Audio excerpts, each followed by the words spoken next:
¿Qué tal? ¿Cómo están amigos y amigas de esta comunidad? Como siempre un gusto, como siempre un placer que nos acompañen, que nos permitan platicar con ustedes, por supuesto, de todo lo que está aconteciendo en México y en el mundo. Y vaya, vaya que están aconteciendo temas y vaya que están generando muchas, pero muchas situaciones que preocupan en todo el marco. Hace unos días hablábamos con ustedes sobre el discurso de Marco Rubio en Múnich en donde de plano tiró la línea, marcó el derrotero hacia dónde va el gobierno fascista de los Estados Unidos y exigió no lealtades, sino la sumisión de los gobiernos de todo Occidente. Sí, se centró en Europa, pero la postura a final de cuentas es muy clara y abarca también toda la región del continente americano. Vemos un genocidio que continúa en Palestina por parte del gobierno de Benjamín Netanyahu. Vemos una agresión cada día más brutal en contra de Cuba, buscando provocar una crisis humanitaria, matar de hambre a los cubanos. Vemos el secuestro de Nicolás Maduro por parte del gobierno de Washington. En fin, vemos a un gobierno trompista desatado en una postura bélica con una inversión multimillonaria, billonaria en materia de armas para los próximos años, una economía fascista de guerra. Y la pregunta es, ¿qué hacen los pueblos? ¿Qué le queda a los pueblos ante lo que parecería ser un sometimiento general, por lo menos de las naciones de Occidente y de los pocos que no lo han hecho todavía? Parecería cuestión de tiempo ante la brutalidad y las presiones y los chantajes del gobierno trompista. Vamos a platicar sobre esto con mi querido Raúl Romero. Él publicó un excelente artículo que se lo recomiendo en la jornada sobre este tema o parte de este tema. Mi querido Raúl, ¿cómo estás? Querido Jesús, un gusto saludarte a ti y a tu auditorio. Muchas gracias por la invitación. Oye, defines el mundo ya está en guerra y ante esta guerra te preguntaría, ¿qué pasa con los pueblos? ¿Qué tipo de guerra también de entrada es la que estamos viviendo en este momento por parte de un gobierno, por parte de una corporación armada que abiertamente dice, pues todo lo que miro es todo lo que miro es mío, ¿no? Y si quiero ir por una reserva natural voy, y si quiero ir por un país voy. ¿Qué tipo de situaciones vivimos, oye? Una situación compleja, mira, muchas gracias. Yo, una de las cosas que primero insisto en es que hay que ser muy prudentes en los tiempos que estamos viviendo, prudentes en cuanto a la información que uno está consumiendo, ¿no? Porque lo digo en mi artículo, la verdad es una de las primeras víctimas de esta guerra, ¿no? El tema de cómo se están realizando esta guerra, que está hecha de muchas guerras, tiene que ver también por una batalla por la información, ¿no? Y por la comunicación. Entonces, desde enero prácticamente para acá, el 3 de enero que presenciamos el secuestro del presidente Nicolás Maduro y de Cilia Flores, ¿no? La dirigente venezolana también, vimos una aceleración del conflicto a nivel mundial. Y yo tenía ganas de escribir, de decir algo, pero antes que eso me puse mejor a leer también todo lo que se estaba diciendo, porque es tremendo, ¿no? La cantidad de información que se está diciendo. Y una de las cosas en ese mapeo, en ese rastreo que quise, que me dediqué a hacer prácticamente durante un mes y medio ya, eh, ver primero cómo en este tema de la sobreinformación o la desinformación o el ruido o las mentiras ya abiertamente, ¿no? Se presentan desconectadas las cosas que suceden en Gaza con lo que sucede en Venezuela, con lo que sucede en Cuba, ¿no? Con lo que sucede con Groenlandia, con lo que sucede en Irán, ¿no? Entonces, pareciera que son, efectivamente, nos presentan de pronto los escenarios de guerra como desconectados, ¿no? Y como justo una guerra contra el terrorismo, una guerra contra el narcotráfico, una guerra contra la dictadura. Y es una de las cosas que es necesario observar, que hay conexiones, ¿no? Y que básicamente esas conexiones nos permiten identificar que el mundo de hoy está en guerra, lleva varios años en guerra, pero que las guerras se han acelerado en distintas regiones, en distintos países, y que tiene esa característica principal que es las Fuerzas Armadas, las corporaciones de las armas, hoy encabezadas por Estados Unidos y por Trump directamente, ¿no? Con todas sus capacidades. Entonces diría primero, intentar conectar los distintos escenarios de guerra y guerras que hay en el mundo como parte de una misma lectura. Lo segundo que me parecía importante insistir es la mayor parte de los análisis se concentran en Trump o se concentran en Netanyahu o se concentran en este ascenso de las nuevas derechas, de los nuevos fascismos, llaman algunos, pero dejan de ver las corporaciones armadas que están financiando o que se están enriqueciendo con esas guerras. Lo digo un poco también ahí, ¿no? Cada bomba, cada bala, cada dron, cada, cada movimiento que genera esta guerra genera ganancias para unos cuantos. Entonces, también no dejar de ver quiénes están viendo beneficiados con esos escenarios de guerra, que se están viendo no solo enriquecidos directamente, pero no solo son las industrias armamentistas, ¿no? No solo son los complejos militares empresariales como se les ha nombrado durante mucho tiempo, sino también quienes están reconstruyendo los territorios en guerra. Lo que se anunció en Davos, el programa de reconstrucción de Gaza, me parece, no solo es un programa de reconstrucción, sino me parece que es una declaración de principios directamente de esta élite gobernante con su poder y, o sea, digamos, como su clase dominante y su clase en gobierno, ¿no? Y sus grupos en gobierno, ¿no? Esa declaración que se hizo en Davos no solo garantiza riqueza para la industria armamentista y para las corporaciones militares, sino también promete riqueza para los inversores de la industria inmobiliaria, de los sectores del turismo, de los sectores de las comunicaciones, ¿no? Porque básicamente lo que están prometiendo es una riviera turística, ¿no? En Gaza directamente después de haber liberado el territorio. Entonces yo ahí retomé un poco lo que, o retomo un poco lo que han dicho los zapatistas que han tenido una lectura del mundo muy interesante, que nos dicen las guerras de hoy ya no son por conquistar propiamente los territorios como se hacían en el pasado, sino son guerras de destrucción y de despoblamiento para la reconstrucción y el reordenamiento. Es decir, la misma destrucción de los territorios es lo que está generando que se puedan reconstruir para hacerlos al servicio del capital. Si pensamos en esa lógica, pues entonces pensamos también como la abierta declaración de ir por el petróleo de Venezuela, ¿no? O de querer desarrollar Cuba en esa misma lógica, pues es lo que estamos viendo, ¿no? Entonces, pensar primero en un escenario global, pensar segundo en quiénes están detrás de la guerra y tercero, pensar también los actores ya políticos de la guerra, ¿no? Y eso me parece también un elemento clave porque uno dice, sí, es Estados Unidos sometiendo a la Unión Europea, pero lo cierto es que también Rusia no deja de tener su parte en el escenario en el escenario de guerra y de haber perpetrado una invasión directamente hacia Ucrania, ¿no? Hacia, donde tiene también sometido a parte del pueblo ucraniano, ¿no? Y no dejamos de ver también un poco China, ¿no? Por el otro lado, también en su intento de expansión de como economía, ¿no?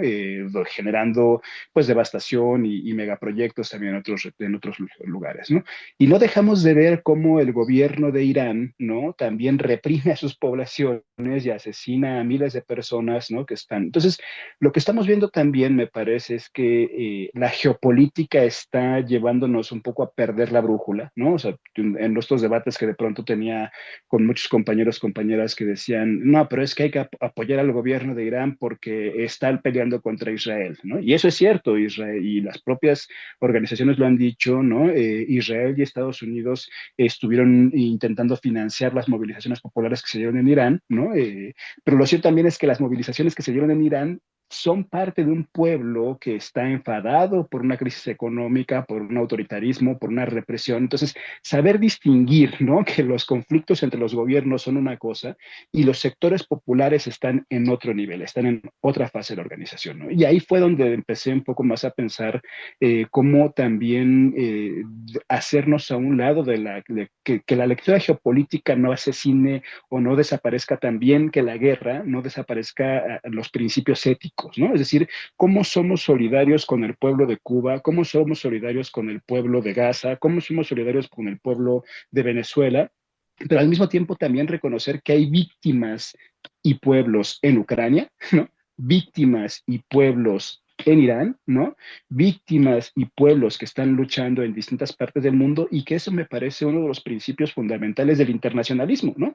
Reconocer la necesidad de la solidaridad entre los pueblos y desde ahí cómo se están tejiendo esas otras relaciones, otras alternativas que me parece además es parte del internacionalismo que nos llevó a identificarnos como clases explotadas en el siglo pasado y que permitió el nacimiento también de nuevas coordenadas para organizar el mundo. Eso por una primera parte, Jesús. Oye, y profundizando precisamente como ya excelsamente lo haces, pero también entrándole a esa reacción ahorita que decías el pueblo ucraniano, el pueblo iraní, el pueblo cubano. eh, ¿Cómo te manifiestas muchas veces? ¿Cómo buscas tú marcar esa distancia de las decisiones que está tomando tu gobierno, por ejemplo, las decisiones que están tomando estas administraciones que, como bien dices y bien señalas, pues nos topamos con que no es un asunto de buenos y de malos, sino que es un asunto de intereses que no están viendo por el bien común o la mayoría de nosotros, sino que están viendo en muchos aspectos por sus propias oligarquías? Eso justo me parece que una de las características del nuevo internacionalismo que debe surgir, ¿no? Es la necesidad de reconocer la solidaridad entre pueblos, ¿no? Y ya después cada quien puede poner sus simpatías con sus gobiernos, lo que quieran, pero que condenar la política de muerte, que es condenar la política de guerra, es fundamental, ¿no? Para reconocer, para avanzar en esta necesidad de reivindicar un poco lo que distintos movimientos han planteado ahora como es la defensa de la vida, ¿no? No en el sentido retrógrada de los sectores conservadores, sino la defensa de la vida en el sentido de los valores más fundamentales de las izquierdas progresistas y de las izquierdas radicales que han puesto la vida como centro de la reproducción material y cultural de la posibilidad de los pueblos, ¿no? Eso me parece clave que hay que tenerlo ahí, ¿no? Segundo, a mí me pareció fantástico, la verdad es que el hecho de Gaza, la reciente intensificación del genocidio contra el pueblo palestino, que lleva, lo insisto ahí, lleva más de 70 años ese genocidio y que después de los hechos de los ataques entre de Hamas hacia Israel, permitió la activación de un movimiento internacional solidario en donde miles de personas se lanzaron prácticamente a arriesgar la vida, a viajar en barcos, a ir hacia, intentar llegar hacia Gaza con la ayuda humanitaria. Eso me parece un hecho de nuevo tipo que hay que marcar, que hay que entender que esos son personas de a pie solidarias que decidieron ir a jugarse la vida, ¿no? Para estar ahí, para intentar romper el bloqueo económico, alimentario, ¿no? Militar de distintas formas y que están ahí.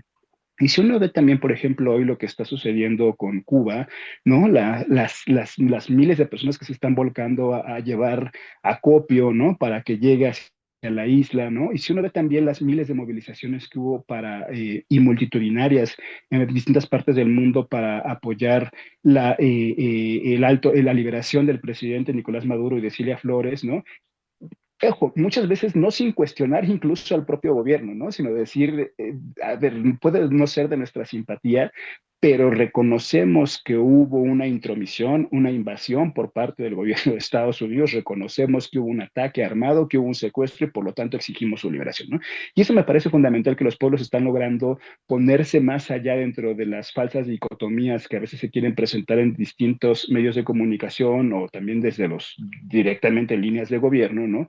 Y que esos pueblos están comenzando a solidarizarse y que, bueno, recientemente algunos grupos han anunciado la próxima flotilla hacia Cuba, que también me parece un hecho fundamental, ¿no? Poner Cuba hoy al centro del debate latinoamericano es fundamental porque me parece que si no logramos detener hoy los ataques que hay contra Cuba, Cuba puede ser nuestra Gaza latinoamericana, ¿no? Cuba puede ser uno de los hechos más lamentables en el sentido de que Estados Unidos está dispuesto a eliminarlo, pero también el pueblo cubano está dispuesto a resistir y tiene experiencia en resistir, ¿no? Entonces, me parece que justo plantearnos la gravedad de lo que significa Cuba, porque lo que significa Cuba el día de hoy no es un ataque solamente contra Cuba, sino es un ataque contra la humanidad.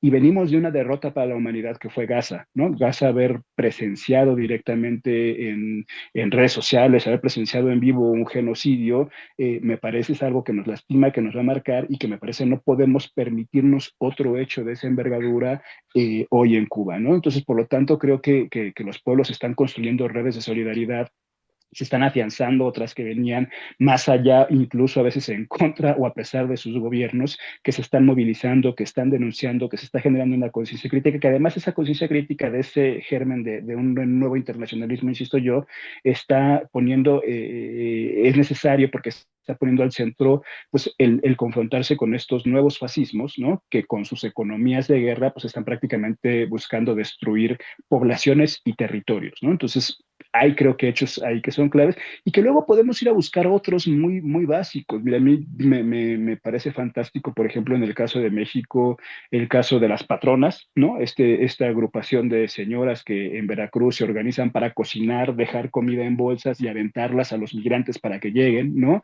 Me parece genial, genial desde el horror, ¿no? Desde el horror también el trabajo que hacen las madres buscadoras, ¿no? Que pasando ya uno, otro y otro y otro gobierno por todo el país, pues han seguido organizando para buscar lo que a quienes, a sus seres amados, ¿no? Me parece importantísimo también la solidaridad de los pueblos originarios que se están dando ahí, ¿no? Me parece que hay justo ahí la necesidad de voltear a ver la mirada, de voltear la mirada hacia otro punto. Si uno la ve solo hacia los gobiernos, pues uno cae fácilmente en esta lógica de los buenos y los malos, pero también cae en el pesimismo, ¿no? Pero si uno voltea a ver la solidaridad que se está tejiendo entre los pueblos, entre la gente, entre las cosas que están construyendo ahí, me parece que hay un indicios de que algo nuevo se está construyendo que va a resistir a esta amenaza fascista que estamos viviendo hoy como humanidad.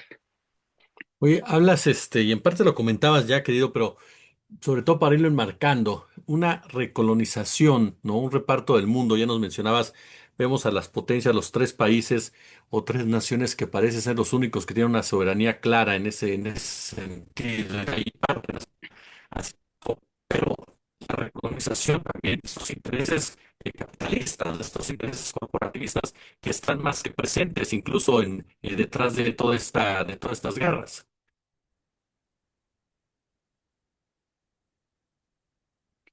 Sí, me parece que hay ahí una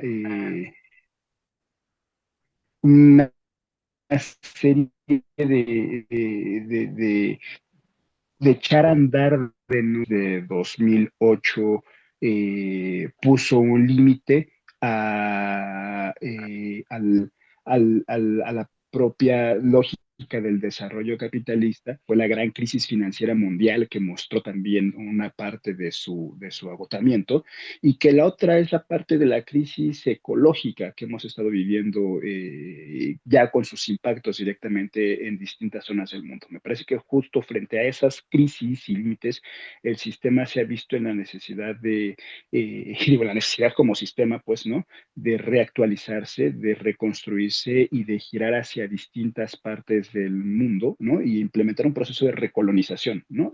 Lo que hoy vemos justo es este discurso de llevar el desarrollo capitalista a esas regiones donde no ha terminado de implementarse ese proyecto, ¿no? Si vemos, por ejemplo, hoy la idea en Venezuela, ¿no? En Venezuela durante mucho tiempo, prácticamente entre los últimos 30 años, con sus contradicciones, con sus asegúnes, había apostado por una lógica del poder comunal, comunitario, ¿no? Había apostado por una lógica de la autosuficiencia, de la organización desde abajo, ¿no? En unas regiones, insisto, ¿no? Y ese es ahora un terreno que el capital busca reconquistar, ¿no? Si vemos el escenario en Cuba, por ejemplo, ¿no? Donde están ocurriendo 70 años, 60 años, más de 60 años, perdón, una contención hacia la lógica capitalista, pues hoy es un terreno justo que se busca recolonizar, ¿no? Si vemos Gaza, precisamente, que ha sido un territorio con un pueblo en resistencia y que se ha continuado, hoy lo buscan recolonizar justo para ponerlo en esa lógica del turismo, ¿no? Y un poco también lo que sucede en el sureste mexicano, ¿no? ¿No? ¿Por qué también tiene sentido esto? Pues porque básicamente esta idea de la Riviera Maya, con su tren Maya, con su corredor interoceánico, es también parte de esa recolonización de los territorios, ¿no? Por parte del capital para reordenarlos y hacerlos funcionar al ¿no? Es decir, es esa lógica de seguir expandiéndose como sistema, seguir llegando y seguir rompiendo las fronteras nacionales y los límites incluso de la propia naturaleza para implementarse como un sistema hegemónico y dominante en todo el mundo, ¿no? Entonces, lo que vemos ahora es cómo también los pueblos que resistieron en el pasado resisten también en el presente y están marcando límites, ¿no? Y están marcando también hay tensiones que están diciendo, aquí existen otras formas de organizarnos, existen otras formas de desarrollarnos que queremos, que se ponen como alternativa frente a esta aspiración de hegemonía y homogeneidad del sistema capitalista.